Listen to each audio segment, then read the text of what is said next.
She blocked my truck with her golf cart and shouted like she owned the whole mountain. "You can't drive up this road anymore! HOA approved new restrictions!" Her voice echoed through the pine trees, sharp and annoying. I looked at her. Perfect hair, clipboard in hand, sunglasses that screamed attitude. I had never even seen this woman before, and here she was acting like she ran the place. I kept my hands on the wheel, calm. "Ma'am, this is the only road to my cabin." She smirked. "Exactly, and from today, it belongs to us. The HOA voted last night. We're building 50 luxury cabins up there. Big money, so move your truck." The way she said "belongs to us" made something cold move through my chest because she had no idea. None.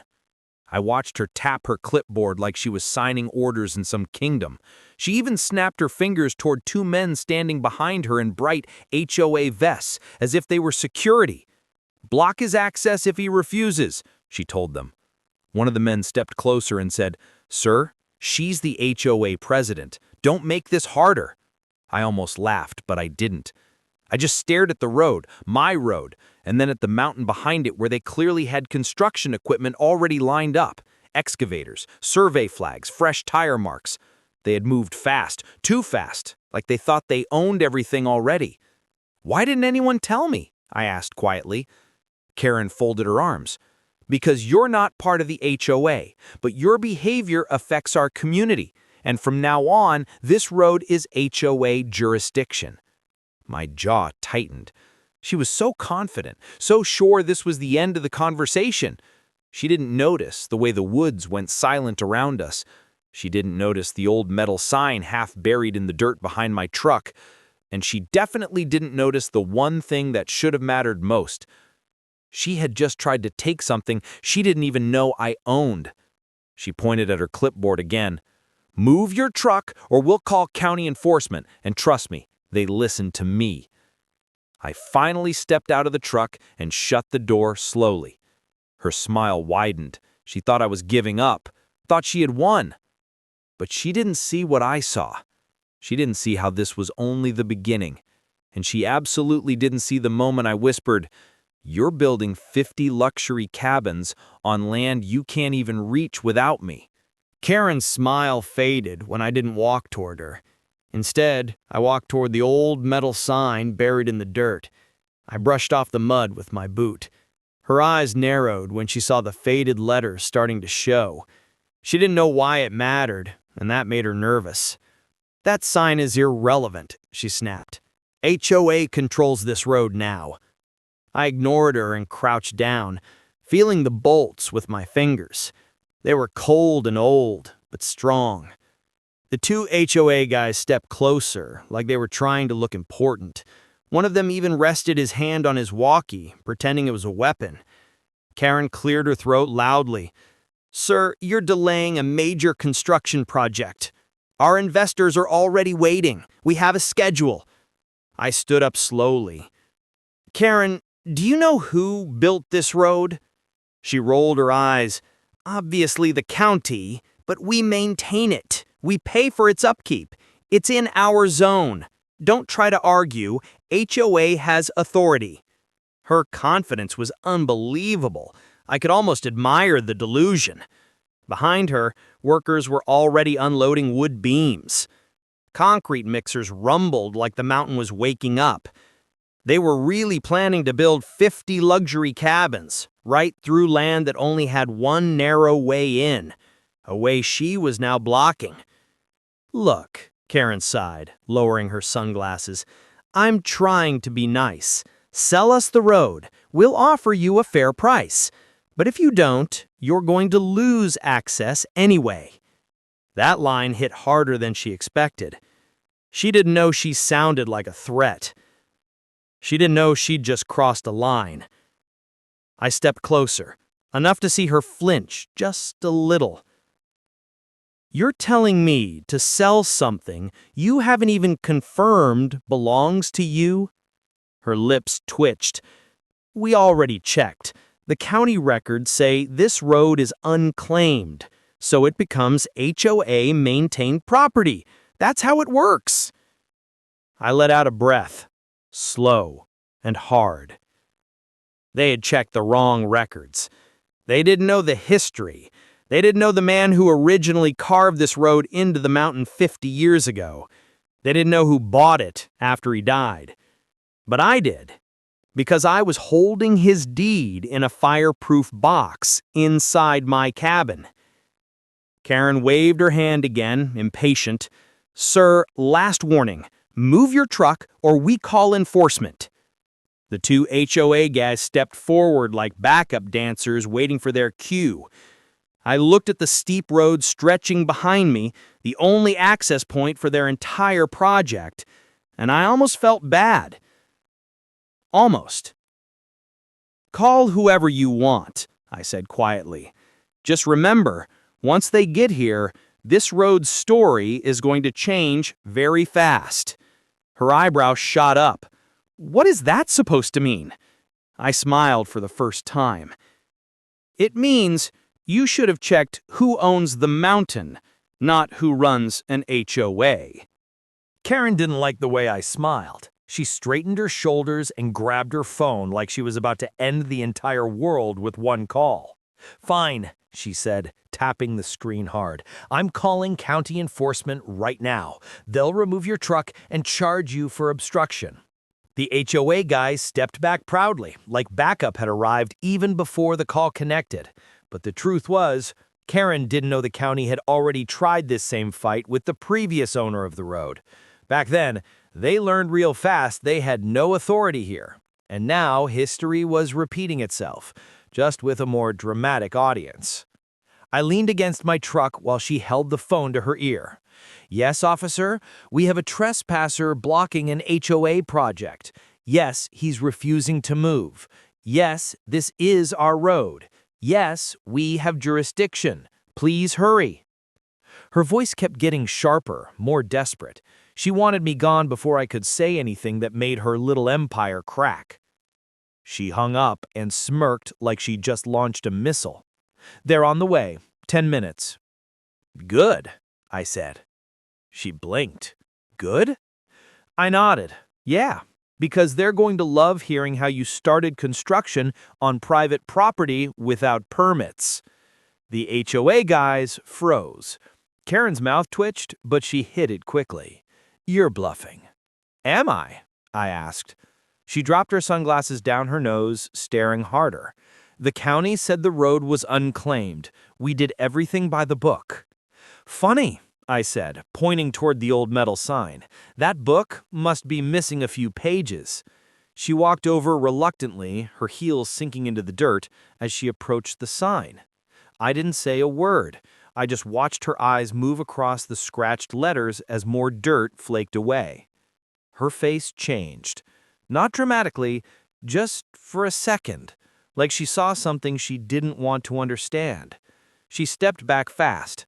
"That sign means nothing," she whispered. "Really?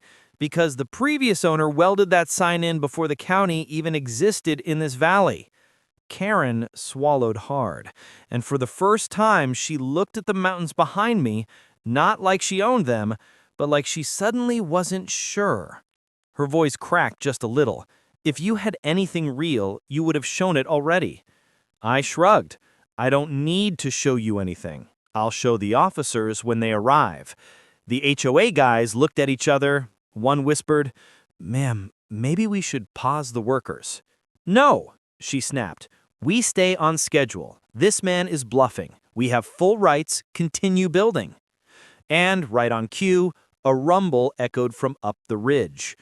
Engines, heavy ones, a caravan slowly coming down the mountain. Karen frowned. "Is that enforcement already?" But as the vehicles got closer, her confidence drained. Those weren't police SUVs. Those were black trucks with county emblems. And one old tan truck I knew very well. Her eyes widened. Who is that?"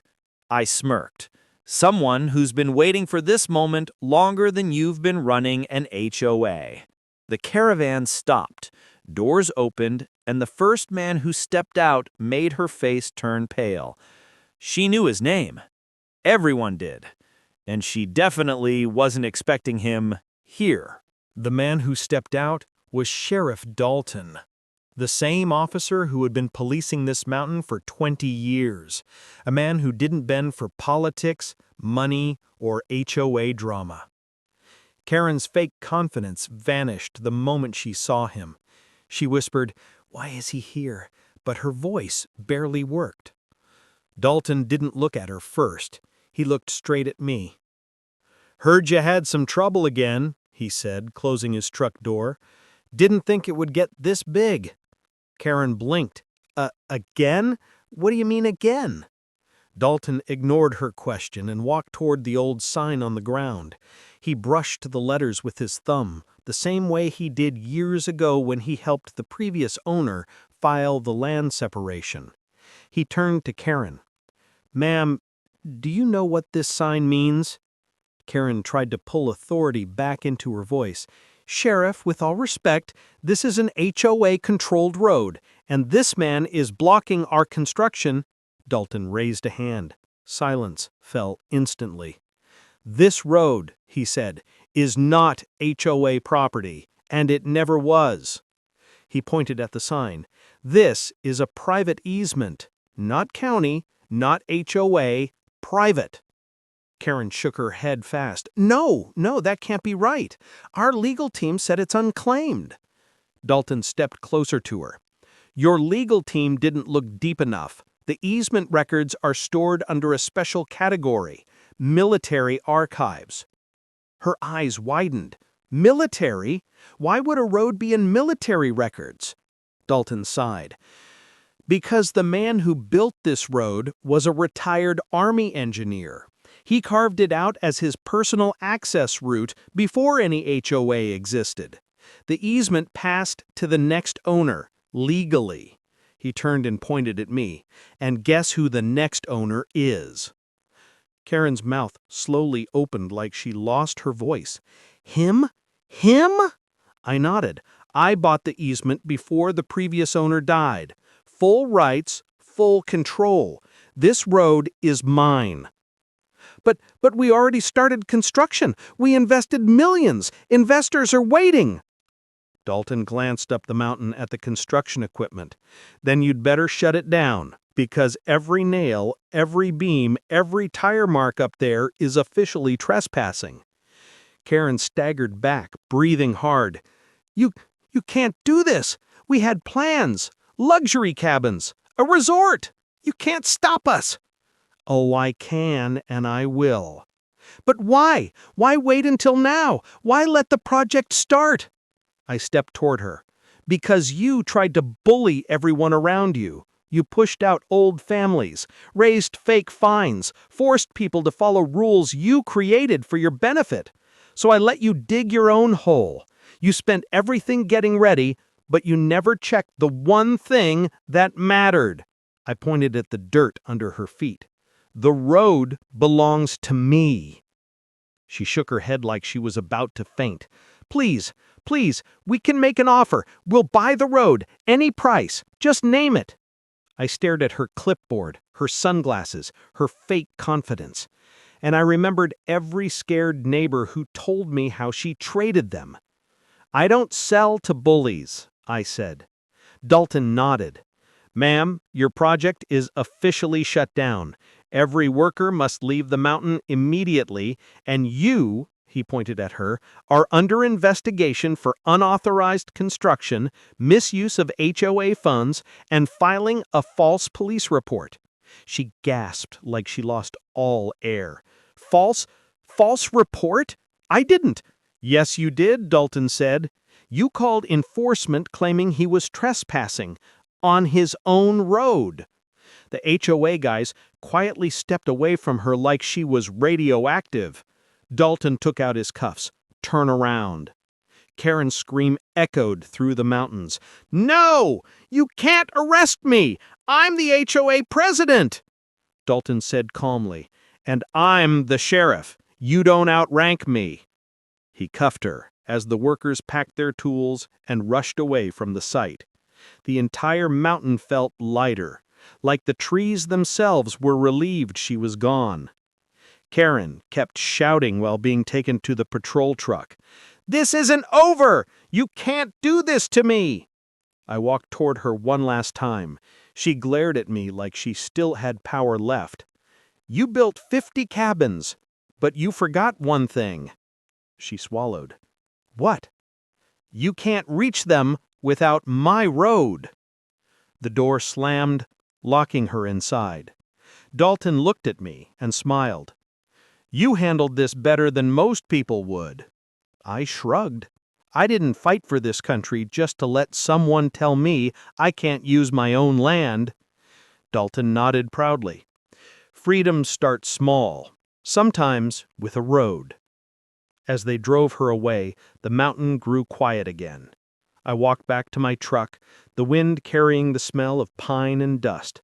The same road they tried to steal, the same road I protected. And as the sun broke through the branches, I whispered to myself, "My land, my rules, my freedom." The kind of freedom nobody gets to vote away.